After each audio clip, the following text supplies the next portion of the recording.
Okay, kita bincang soalan kemarin. Yang mana tak hantar tu cikgu tak tahulah boleh jawab ke tidak. Tapi tak ada yang yang tanya cikgu macam mana nak buat. So kita tengok soalan ni. Pelajar 9 menunjukkan susunan radas untuk mengkaji kesan dua logam X dan Y yang berlainan ke atas pengaratan besi. So dia guna kalium heksacyanofrat 3. So dia bagi logam X dengan logam Y dililit pada paku besi. Okay, so apa yang berlaku kat sini? Okay, pemerhatian dia. Keputusan eksperimen selepas 3 hari didapati Fi dengan X ada warna biru. Okey, sebenarnya apa yang kita perlu tahu kat sini, kegunaan kalium heksacyanofrat 3 ni adalah sebagai penunjuk. Okey, penunjuk dia sama juga dengan phenolphthalein, sama juga dengan metil jingga yang kita belajar tu. Okey, penunjuk untuk menguji kehadiran ion Fe 2+. Okey, kalau ada ion Fe2+ ada warna biru. Ni yang kita kena tahulah. Okey, kalau ada ion Fe2+ ada warna biru. Jadi daripada pemerhatian kita dapati Fe dengan X ada warna biru, makna ini menunjukkan ada ion Fe2+. Okey. Kemudian untuk yang kedua pula, Fe dengan Y tiada perubahan, maknanya tiada perubahan bagi larutan kalium heksacyanofrat 3, makna di sini tiada ion Fe2+. Okey. Okey, tu pemerhatian bagi tahu kat kita. So kita pergi kepada soalan. Cadangkan identiti logam X dengan logam Y. So beri sebab untuk setiap pilihan anda. Okey. Jadi di sini bila kita nak jawab, soalan yang pertama dia tanya, okey, cadangkan. Soalan yang kedua dia kata beri sebab. Okey. Jadi di sini kalau kita tengok ion Fe2+ ni hadir dalam Fe dengan X, maknanya Fe ini lebih. Okey, awak boleh juga guna perkataan lebih elektropositif pun boleh. Ataupun kalau nak guna nilai inoknya lebih, lebih positif. Okey. Jadi kalau lebih negatif. Okey. Jadi kat sini kalau kita nak ambil logam X ini, kita kena tengoklah logam X ni. Maknanya kalau Fe ni, Fe ni nak jadi Fe2+, maknanya kat sini atom Fe akan lepaskan elektron membentuk Fe2+. Okey, maknanya kat sini atom Fe lepas elektron, atom Fe ni kalau dari segi inok nilai dia akan jadi lebih negatif. Jadi awak ada ke tidak? Okey, siri buka buku tengok siri elektron piawai semua.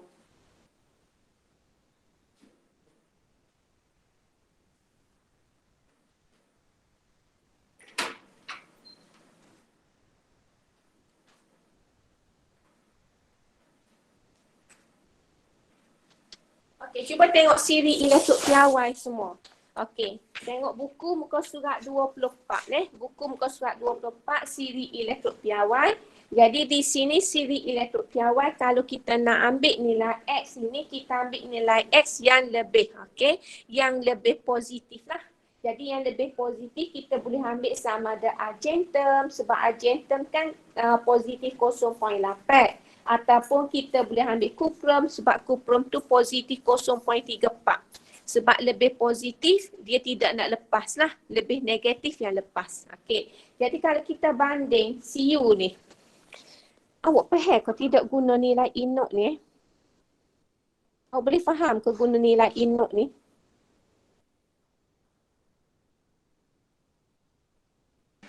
Dengar ke suara cikgu? Ya, cikgu.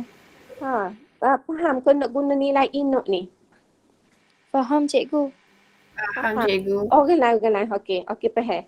Jadi di sini kalau kita nak ambil, kita nak kena ambil inok yang lebih positif. Sebab bila ada Fe2 plus maknanya ion Fe ada ion, ada warna biru maknanya ada ion Fe2 plus. Macam mana ada ion Fe2 plus? Sebab atom Fe lepas elektron. Kenapa atom Fe lepas elektron? Sebab inoknya akan lebih negatif berbanding dengan X. Jadi kalau dia kata cadangkan X, maknanya kita cari inok X tu lebih positif lah. Jadi lebih positif kalau kita tengok daripada jadual muka surat 24 tu kita boleh ambil sama ada cuprum, ambil argentum, boleh belakang situ.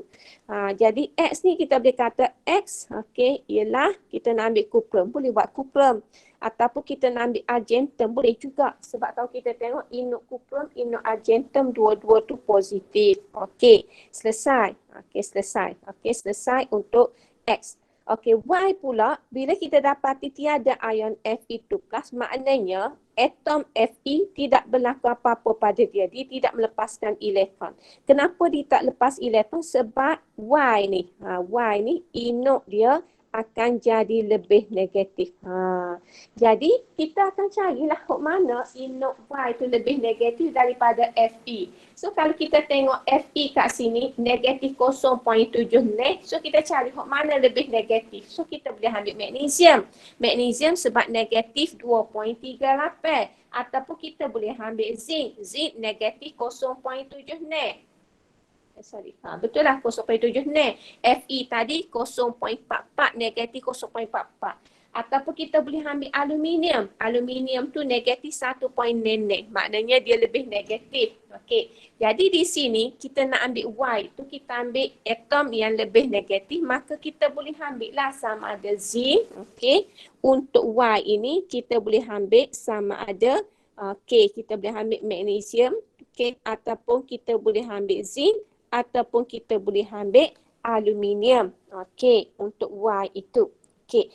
Jadi kenapa? Berikan sebab pilihan anda. So kalau kita ambil X ini, kita royak sosok. Okey. Katakanlah kita ambil untuk X ni. Jadi kita ambil, kenapa kita ambil X? Sebab ada ion Fe2 plus. So kita ambil X sebab bila ada ion Fe2 plus maka atom Fe lepas elektron. Okey, sebab apa dia lepas? Sebab inok dia lebih positif. Jadi poin seterusnya ni markah yang pertama, ni markah yang kedua. Markah yang ketiga kita boleh kata nilai inok. Okey, Fe lebih negatif berbanding Cu. Ataupun kalau kita tak guna perkataan lebih negatif, kita kata lebih elektropositif pun boleh. Kita boleh kata Fe lebih elektropositif berbanding Cu. Okey, itu poin yang pertama. So dah bila dia lebih elektropositif atau lebih negatif, maka apa yang berlaku? Oleh itu, atom Fe melepaskan elektron membentuk ion Fe2 plus. Jadi poin seterusnya kita nak royak bahawa sini ada warna biru lah. Okey, jadi kita kata warna biru tua dalam larutan kalium heksa cyanoferat 3 mengesahkan kehadiran ion Fe2 plus. Okey, selesai. Kemudian kita pergi kepada yang kedua pula. Kenapa kita pilih Y itu adalah magnesium. Okey, poin seterusnya kita boleh kata nilai juga. Nilai inok Mg ataupun kita guna zinc ataupun kita guna Al boleh berlaku. Okey, lebih negatif berbanding Fe. Ataupun kalau kita tak si guna lebih negatif, kita boleh kata okey, Mg ataupun Zn ataupun Al lebih elektropositif berbanding Fe. Dah dia lebih positif ataupun lebih negatif ataupun lebih elektropositif, maka atom Mg, okey, kalau cikgu ambil Mg, atom Mg melepaskan elektron membentuk ion Mg2+. Kalau atom zinc lepas elektron membentuk ion Zn2+. Kalau atom aluminium lepas elektron membentuk ion Al3+. Okey. Jadi bila ada ion Mg2+, maka apa yang kita boleh buat seterusnya? Tiada perubahan warna dalam larutan menunjukkan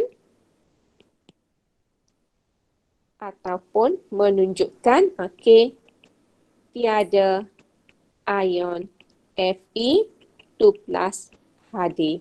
Okey, gitu. Jadi dia suruh bagi sebab. Okey, bagi sebab. 2 sebab. Okey, bagi setiap pilihan. Okey, sebabnya kita katakan apa dia? Sebabnya kita ambil Fe ni, berapa kita ambil Cu? Sebab, okey, Fe ni lebih elektropositif atau inok dia lebih negatif. Sebab yang kedua adalah kita nampak ni warna biru ni menunjukkan ada ion Fe2+. Okey. Boleh ke situ? Okey, jadi di sini kita ada 6 markah lah. 6 markah.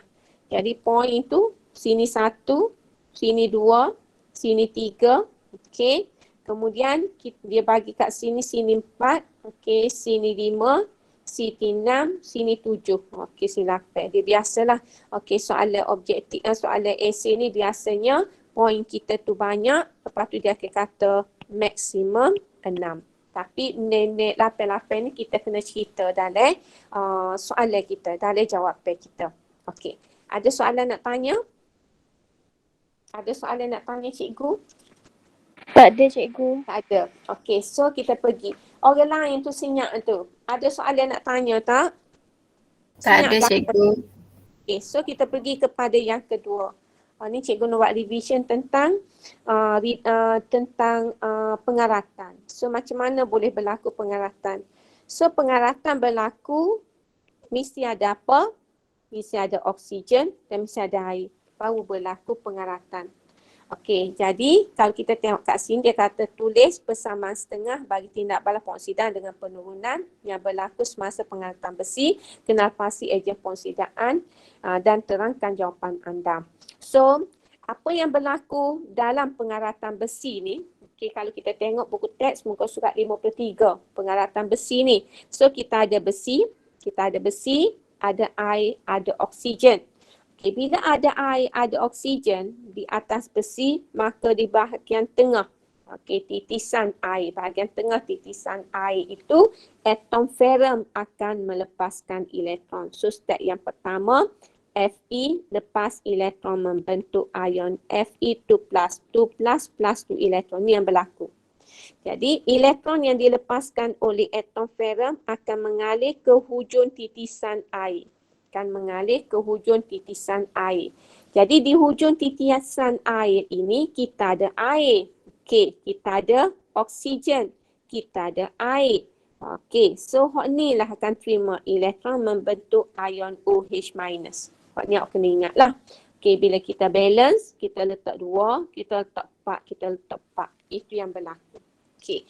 Jadi kalau kita kata kat sini tulis tengah persamaan bagi tindak balas pengoksidaan, kita dah ada persamaan itu, maka kita kena tulis ni persamaan apa? Okey, ni persamaan bila lepas elektron, maka kita panggil ni tindak balas pengoksidaan. Bila kat sini yang kedua ni dia terima elektron, maka ini adalah tindak balas penurunan. Okey, selesai. Tulis setengah persamaan. Yang kedua dikata, kenal pasti ejen penurunan. So kita pun kenal pasti ejen penurunan. Yang mana satu ejen penurunan? Penurunan ini mestilah yang mengalami proses ejen penurunan adalah bahan yang mengalami proses pengoksidaan. Mana bahan yang mengalami proses pengoksidaan? Yang ni. Jadi poin yang ketiga dikata kenal pasti, maka kita pun dikatalah ejen penurunan adalah Fe. Lepas tu poin keempat kat sini dia kata terang. Apa kita kata Fe? Kenapa kita kata Fe? Kenapa? Kerana apa dia? Fe mengalami tindak balas penurunan, ataupun kita nak lebih spesifik lagi, kita nak comel sikit ayat kita boleh buat lebih lagi, iaitu kita boleh katakan apa sini? Kerana atom Fe melepaskan elektron membentuk ion Fe2+ dan mengalami tindak balas pengoksidaan.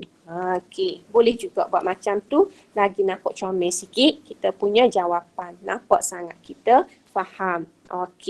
Ini kita panggil tindak balas redox dalam pengaratan besi. Jadi nak berlaku tindak balas redox, kena ingat mesti ada air, mesti ada oksigen. Bila ada air, ada oksigen, duduk atas besi, maka dekat tengah-tengah besi tadi, apa yang berlaku? Atom ferrum melepaskan elektron membentuk ion ferrum 2. Jadi, elektron yang dilepaskan akan mengalir ke hujung titisan air. Di hujung titisan air ada oksigen, ada air. Jadi, oksigen air akan terima elektron tersebut membentuk ion hidroksida. Dan seterusnya boleh tengoklah muka surat 53 tu. Ada lagi di mana ion hidroksida combine dengan Fe membentuk ferrum 2 hidroksida. Kemudian ferrum 2 hidroksida dioksidakan membentuk ferrum 3 oksida terhidrat. Itu dia punya proses dia. Tetapi bila kita nak kata pengaratan besi adalah suatu tindak balas redox, maka dua persamaan ni yang penting untuk awak ingat. Daripada sini barulah kita tengok follow. Cuba tengok cikgu tunjuk macam mana nak jawab soalan. Kita tengok satu. Jadi selesailah. Bila dia nak part, kita dah ready dah part. Poin yang kita dah buat untuk menjawab soalan ini. So selesai untuk pengaratan besi. Ada soalan nak tanya? Tak ada. So kita tengok soalan seterusnya. Dikata pengaratan besi. Pengaratan pipe besi dicegah secara menyentuhnya dengan bongkah magnesium. Maknanya kat sini kalau kita ada besi, biasanya besi ditanam dalam tanah untuk buat lalu gas asli ke atau untuk bawa petroleum ke, maka ni pipe besi. Pipe besi. Dan dia tampakkanlah dia kata menyentuh. So dia letaklah magnesium. Ni letak magnesium, dia guna magnesium. Tanpa magnesium. Sini magnesium. Mg. So dia kata terangkan bagaimana magnesium dapat mencegah pengaratan besi. Nak cerita lagu mana sini ni? Siapa nak jawab kat sini? Nak cerita macam mana ni? Kita nak mula dengan poin apa kat sini? Magnesium lebih elektropositif. Kalau kita tengok dalam jadual, cuba tengok muka surat 2/4 ni. 2/4. Kalau kita nak tengok inok nilai inok inok dia ada Fe. Fe2+, plus 2 elektron membentuk Fe. Kemudian kita ada Mg2+, plus 2 elektron membentuk Mg. Inok ni berapa nilai dia? Negatif, inok sama dengan negatif. Magnesium negatif berapa magnesium? Negatif 2.38. 2.38. Manakala ferrum negatif 0.44 lah. Okey, negatif 0.44. Ni. Jadi kat sini kan kalau kita tengok, okey, ni. Kalau kita nak guna inok, okey, cikgu goyak itu sikit ni. Takut awak itu. Awak guna perkataan elektropositif tu awak ambil mana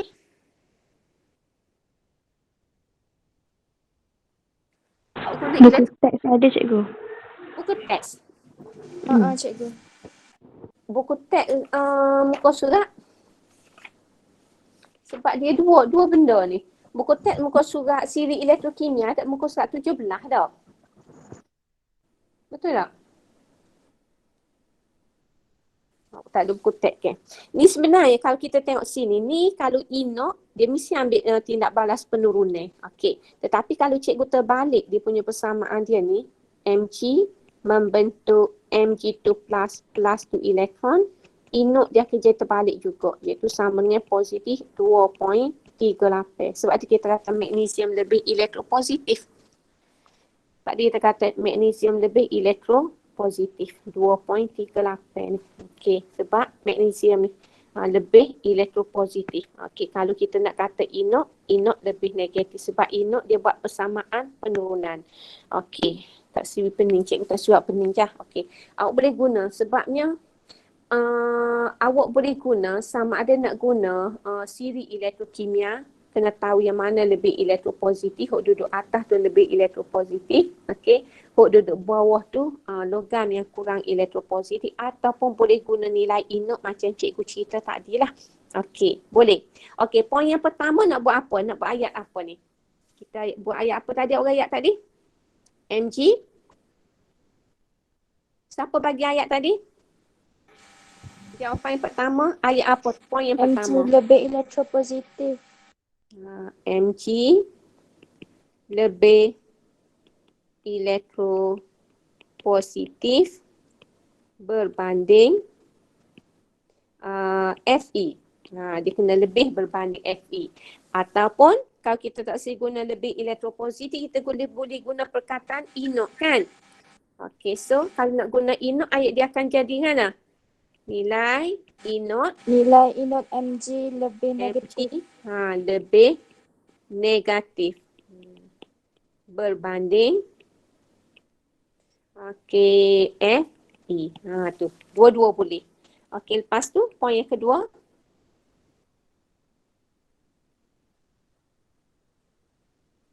Poin yang kedua.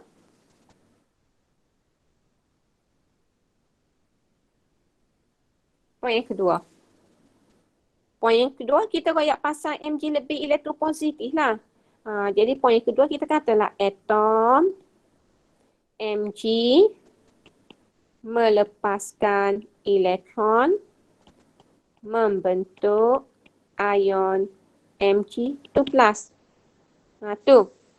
Yang ketiga. Yang ketiga.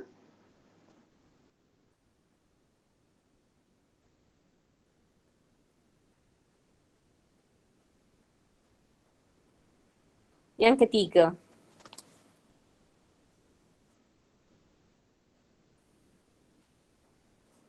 Nak ceritakan yang ketiga ni.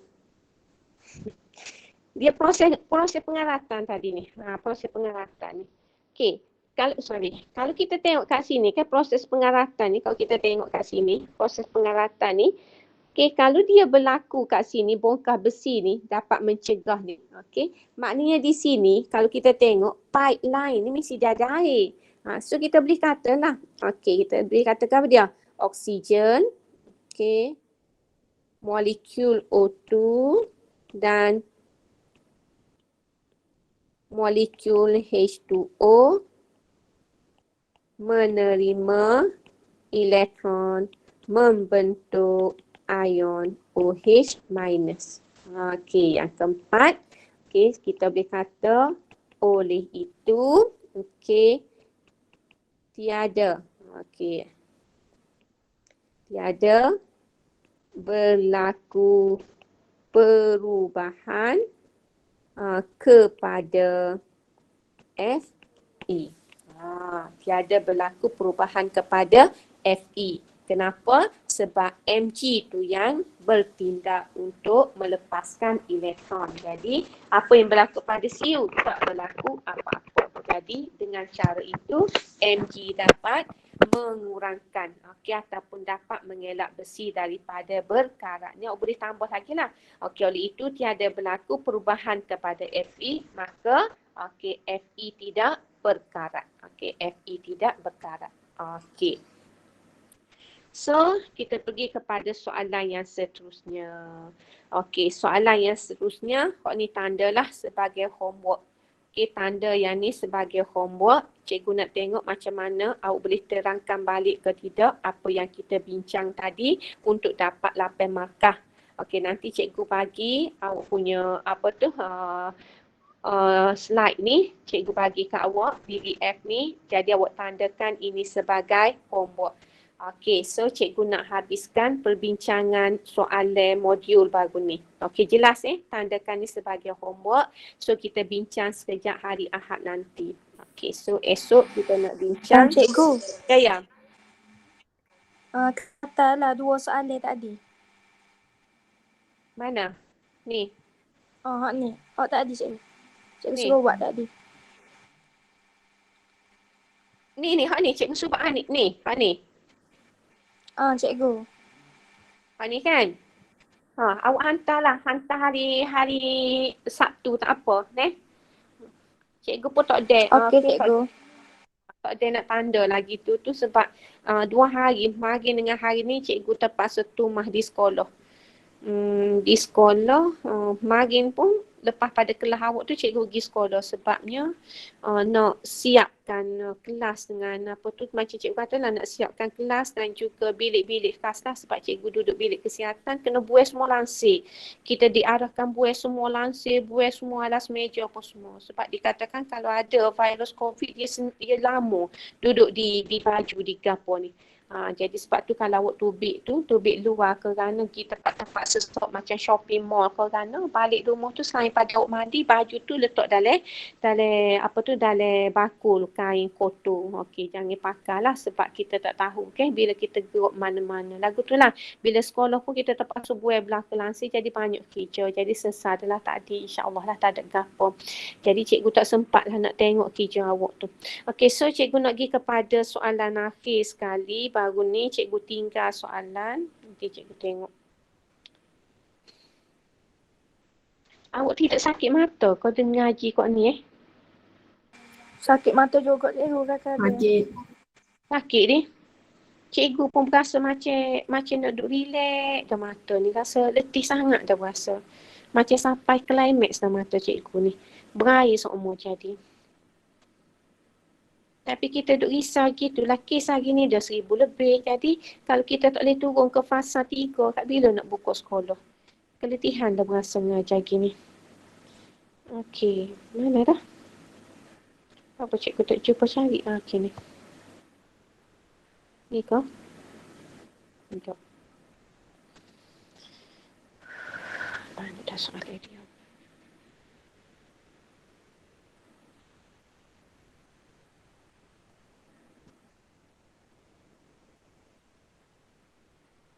Mana tu soalan dia ni?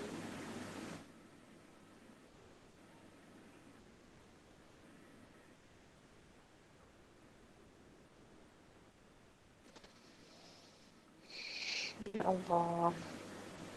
Sekejap ya.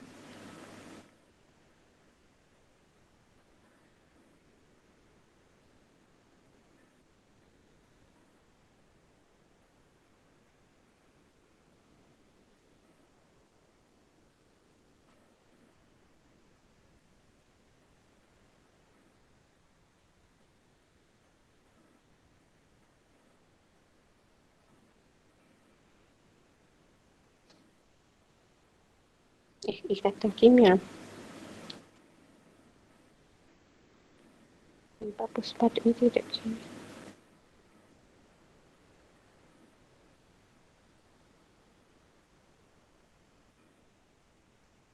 Sekejap ya, kenapa tak ada ni?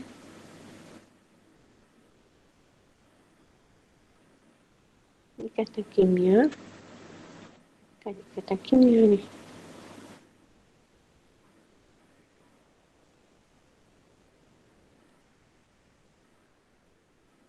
Okey. Kok ni.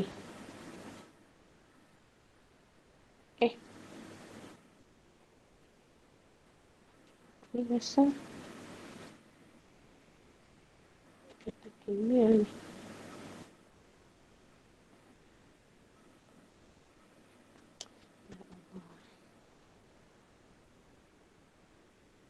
Space.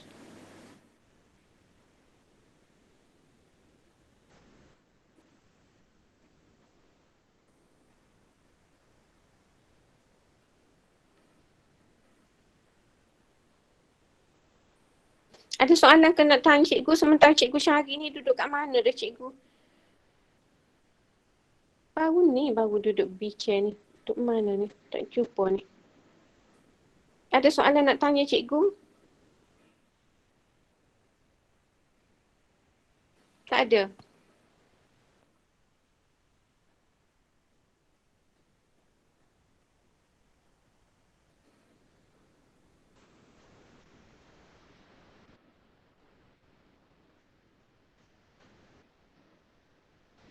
Skema.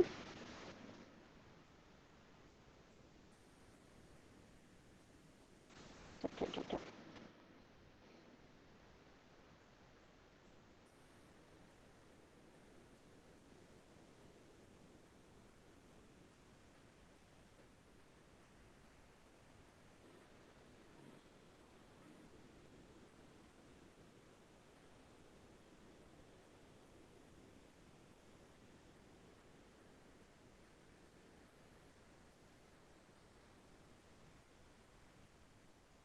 Kita tengok essay.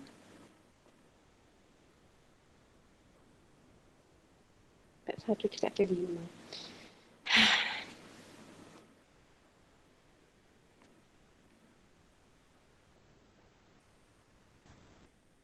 Ada, tapi tak jumpa Syahri. Okey. So, cikgu berhenti dengan awak sampai soalan mana Soalan ni dah. Ni dah. Ni. Okey.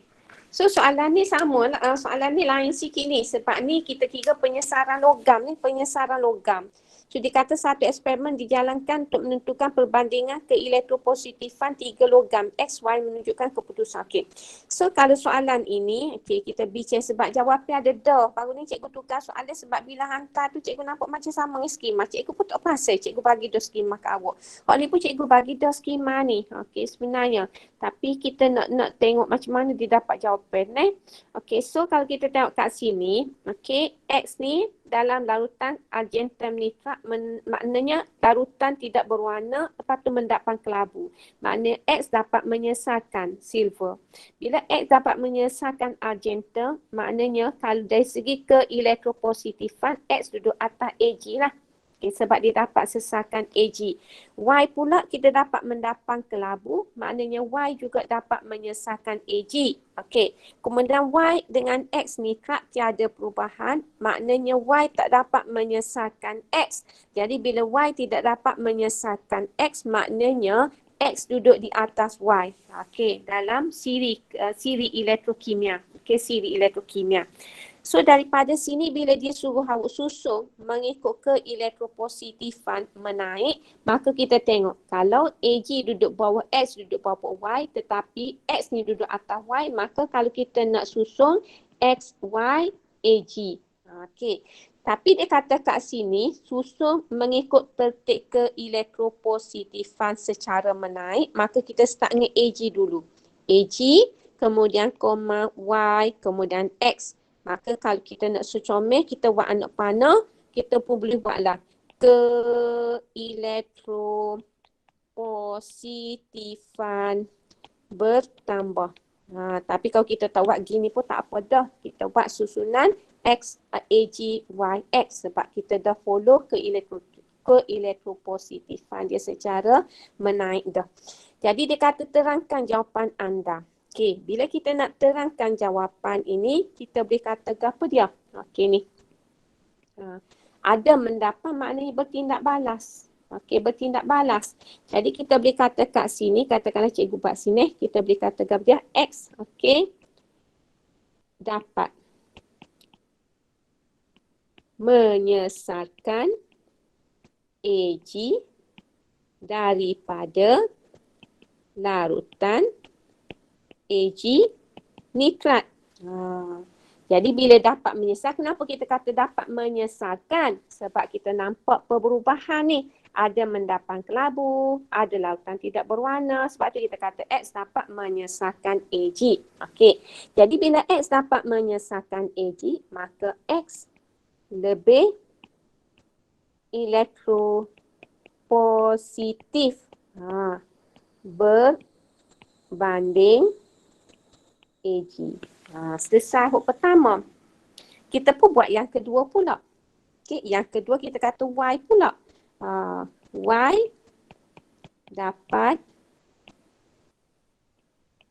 menyesalkan Ag daripada larutan Ag nitrat.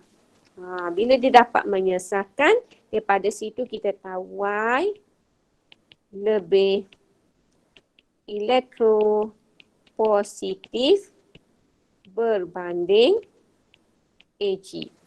Selesai yang kedua. Kita pergi kepada yang ketiga. Yang ketiga. Ni kita kata set 1. Ni set 2. Lepas tu kita pergi kepada set 3. Set 3 kita tengok tiada perubahan. Maknanya bila tiada perubahan kita boleh buat apa dia? Y tidak dapat menyesalkan X daripada larutan X nitrat. Bila tak dapat, maka kita boleh kata Y kurang elektropositif berbanding X. Gitu.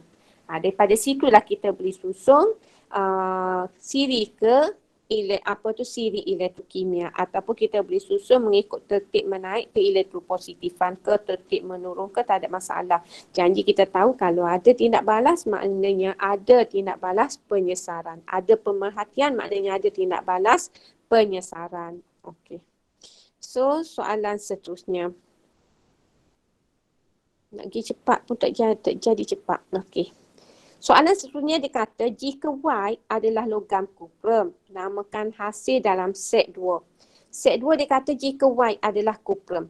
Okey, Y adalah kuprum. So kuprum dengan argentum nitrat. Okey. Bila dikata Y adalah kuprum, so kat sini Y adalah kuprum, maka kalau kita buat persamaan kimia, Y bertindak balas dengan Ag lah. Y tu adalah kuprum, buat kuprum lah. Okey, Ag nitrat. Okey, maka oleh kerana Cu ni lebih elektropositif, maka Cu boleh ambil nitrat lah. CuNO32 plus Ag. Ini tindak balas dia. So dia kata, tulis namakan hasil. Tak usah namakan hasil. Okey, hasilnya ni lah. Tapi dia nak nama. Bila dia nak nama, kita pun tulis kat sini. Hasil adalah 1 kuprum 2 nitrat dan logam argentum. Sebab dia nak nama. Lepas tu dia kata tulis persamaan ion, maka kita boleh tulis kat sini. Kalau cikgu nak ringkas persamaan ion, kita balance ni 2. So tak 2 depan, tak 2 depan. So nitrat boleh mati. So kita ada Cu plus 2 Ag plus, anak panah Cu2 plus 2 Ag. Ni. Kita congok ni dapat dah lah. So dapat 3 markah dekat situ. Okay, soalan seterusnya. Okay, tulis persamaan kimia seimbang bagi tindak balas kuprum 2 oksida dengan gas hidrogen. Okay, terangkan tindak balas redox dia. So kita buat. Okay, dia kata apa kat sini? Kuprum 2 oksida merupakan salah satu oksida logam tersebut. Okay. So dia kata tulis persamaan kimia. So kita boleh buatlah persamaan kimia dia. Okay, persamaan kimia dia. Kita boleh kata CuO react dengan H2. Hasilnya H2O. H ambil O plus Cu. Tu tindak balas kimia. 1 markah. Terangkan tindak balas tersebut dari aspek perubahan nombor pengoksidaan. Terangkan tindak balas redox. Jadi bila kita nak buat aspek nombor pengoksidaan, kita pun kena pasti nombor pengoksidaan yang berubah. Okey, kena pasti nombor pengoksidaan yang berubah. Okey, CU kat sini nombor pengoksidaannya positif 2. CU kat sini kosong. O tak ada masalah ni. O tidak mengalami apa-apa. C negatif 2, C negatif 2. H kat sini positif 1 tapi H kat sini kosong sebab dia molekul. Ni molekul unsur, dia panggil molekul atom yang sama. Jadi nombor pengoksidaan dia kosong. Jadi bila kita nak terang redox, kita boleh terang dari segi aspek nombor pengoksidaan. So kita boleh kata kat sini nombor pengoksidaan CU berkurang daripada positif 2 ke kosong. Okey, itu. Jadi, CU mengalami tindak balas tindak balas apa? Penurunan. Okey, selesai. Okey, lepas pada tu, kita ambil yang kedua pula. Kita ambil H pula. Okey, so kita kata nombor pengoksidaan H bertambah daripada kosong ke positif 1. Okey, maka H mengalami tindak balas pengoksidaan. Okey, so kita terang tindak balas redox. Lepas tu dia kata kenal pasti ejen. Okey, pengoksidaan dengan ejen penurunan. Siapa yang mengalami tindak balas penurunan, maka ia adalah CU. Bila kita nak kata ejen, kita kena ambil dua-dua. Okey, maka CuO adalah ejen pengoksidaan. Manakala H2 adalah ejen penurunan. Ejen tu dia mesti duduk di sebelah bahan. Okey, mesti duduk di sebelah bahan. Okey, selesai. Okey, dan cikgu rasa soalan akhir sekali ni buat dah kan? Okey. Apa nak makan ni? Cikgu contoh cikgu ada try ke apa ni? Cikgu ada suruh buat dah kan ni? Cikgu suruh buat benar tapi cikgu tukar soalan. Cikgu bagi dah skema tu dah. Okey, so tak ada gapo dah lah. Kita bincang belakang lah. Okey, lepas tu esok pagi kawak nak ke kelas tu. Cikgu sebenarnya sia juga kawak penat butir mata. Kalau cikgu kalau cikgu buat kelas gini lah. Cikgu nak terang gini. Kalau tidak kan, kalau WhatsApp kat cikgu tak tahu tak. Kalau WhatsApp kat cikgu tunggu tak tahu nak ngajar cikgu kali ikut WhatsApp tak. Okey, sekejap ni cikgu tutup rekod.